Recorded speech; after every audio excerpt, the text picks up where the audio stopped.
What's up? Welcome to a new Ben spooling video. This is going to be a quick wiring repair tutorial. This is all the tools we're going to need. I might use these to cut the wire. We don't actually need a set of pliers. Then we're going to need a wire stripper, which I got 2 of these here, and something to crimp. The butt connectors for this new connector, that's right here. Got some electrical tape. Usually I'd have heat shrink, but I just got electrical tape. You can see here the wires are damaged underneath this wrap. So this harness is for the fans on a Ford Focus SVT model year 2003, and I had this problem before where the fan shroud fell towards the engine and it made these wires burn. So I repaired it, and then this time this whole thing fell out of the fan shroud instead of the fan shroud falling towards the engine, because the exhaust is on the front of the engine. I'll probably go show you the engine when I install this. But so this popped out like this, and these wires were melting on the exhaust manifold and shorting out, so the fans will no longer work.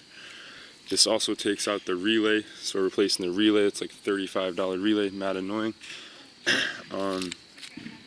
But basically what we're going to do is replace these green wires with this new connector, cut it to length, butt crimp it in, replace the relay and the resistor, just because this one's getting old.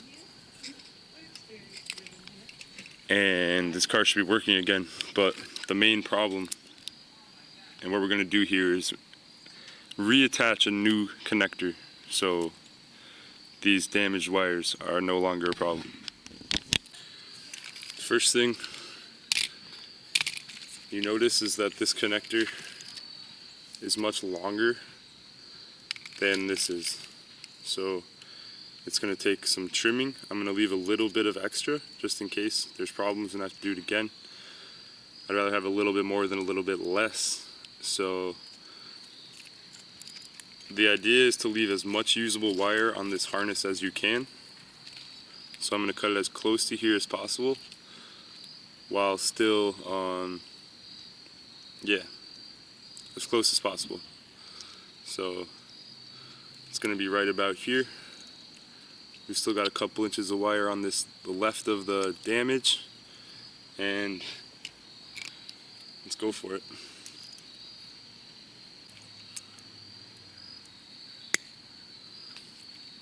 Nice cut, very easy. The next thing is to strip these wires. You want to start as on the biggest you can, because if you go too small you can damage the wire. So we're going to try it on the largest setting for these wire strippers.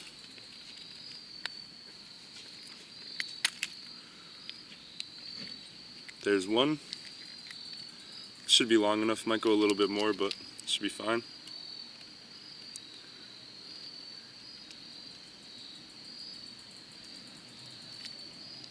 And there's 2. This is quick work. Now we're going to test these butt crimps out, see if they fit. Got some nice forward wiring.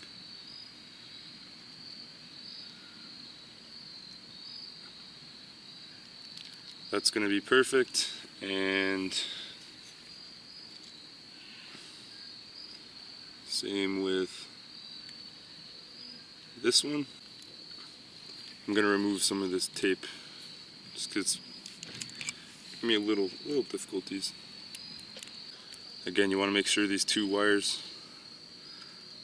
are close together in a tight pack, and we're going to send it. These are a crimper tool down here.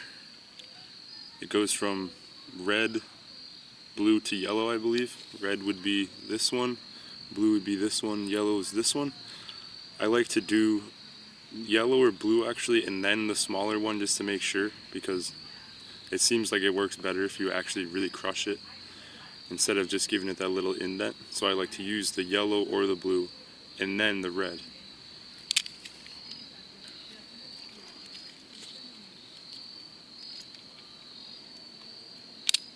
You can see here these butt crimps have a metal section in the middle, and you're going to want to crimp it on one side of the metal here, and then when the other wire is installed, we're going to crimp it on this side. You don't want to go straight for the middle, you want to go for either side. I'm going for the middle blue.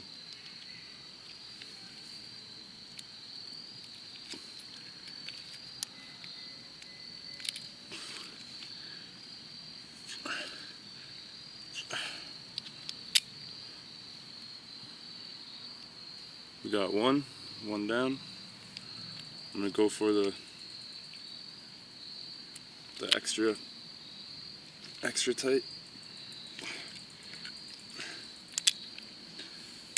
And then you can test the crimp by pulling on it. Obviously you don't want to pull too hard and then rip it off, but you definitely want it to be a nice fit. It's definitely on there well.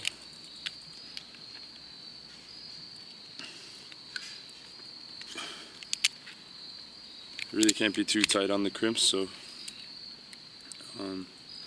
go for the next one.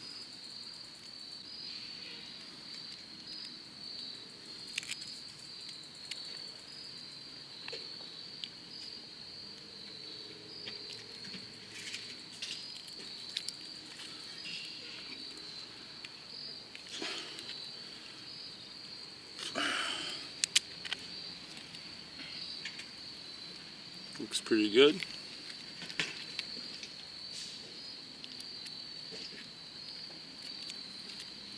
Give it the double tap.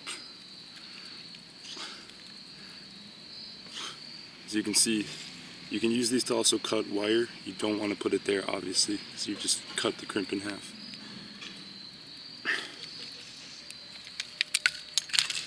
Alright, so now we got 2 butt crimps installed. They're both on there tight, and all we got to do is compare these lengths now. Cut this one, wire strip this one, and then do the same thing to these wires. It's this long plus a little bit for the crimps. Just give it a little bit of wiggle room, maybe add a centimeter or 2 just to be safe. And here goes nothing.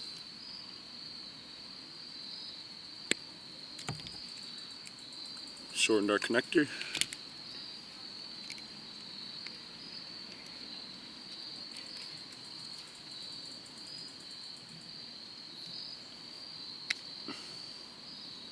One wire stripped. 2 wires stripped.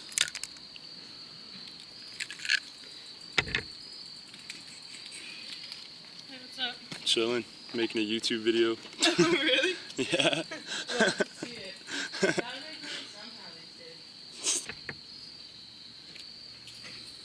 Hold the wire in place. Get the tool on there.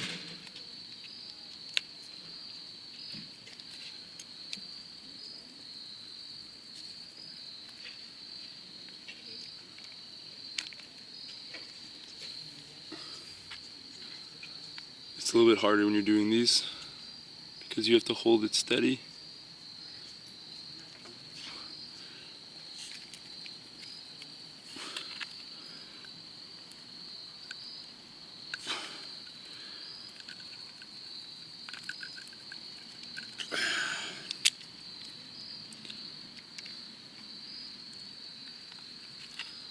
Going for the red one, the double tap.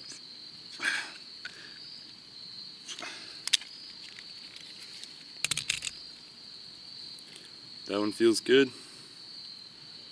Going to the next one, the last one. Make sure these wires are all straight in a cluster.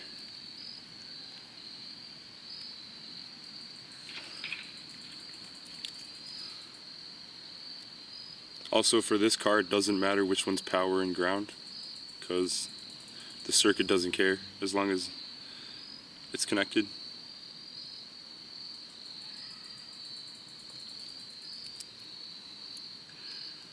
So it is absolutely of no importance which goes where, as long as they're both there. I'm going to bend this out of the way so I can get to the crimp easier.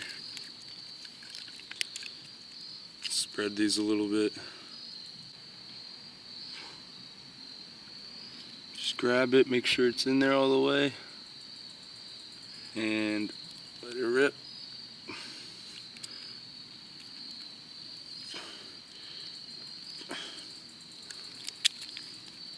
I'm gonna go for the red.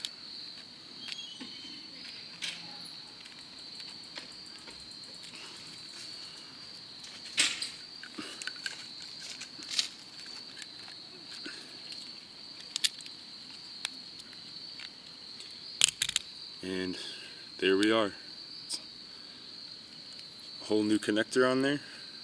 With a lighter you can actually melt these down, I think. I'm going to do that. And wrap this up. Give it some protection. Then we're going to go install this on the car. Put the new relay in. I'm going to put some glue on here or something so it sticks to the fan shroud. And then that's going to be it. This should be very good. Nice new connector, new clips. Pretty quick, simple repair. Seems pretty hard if you've never done it before, but once you do some wire repair for the first few times, it's really not that bad. And there's not too much you can mess up. You just want to make sure the crimps are tight. You're going to have a reliable connection, and that's the name of the game. I'm going to melt these down, wrap it up, so it'll be even less likely for these crimps to fail because they won't be able to move. You won't be able to just pull on it. They'll be in place.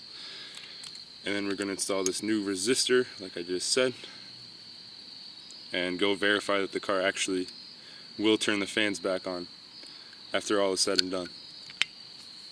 Peace.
Alright, to wrap this video up, the car is fixed.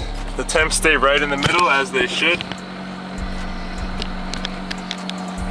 Brought this car to check engine light. It's a common problem on these cars for this module to die, and I just don't feel like spending the money to buy a new one.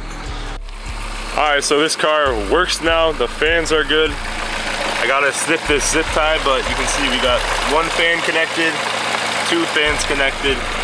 Both these are connected, and I pulled these wires away just a little bit with the zip tie here on this clamp. Seems like a nice little trick right there. Keep it away from that as much as possible. See down there. It's very close. Like, I'm actually surprised that the heat doesn't melt from there. But it's fine. I just took the car for a nice drive. It's beating on its blast to drive this thing. And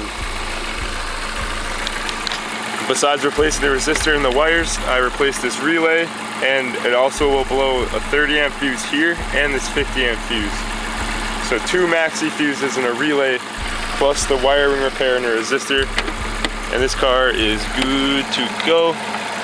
Make sure your fuse box is actually closed so you don't get water in there. Thanks for watching this video. I hope you learned something. See you in the next one. Peace.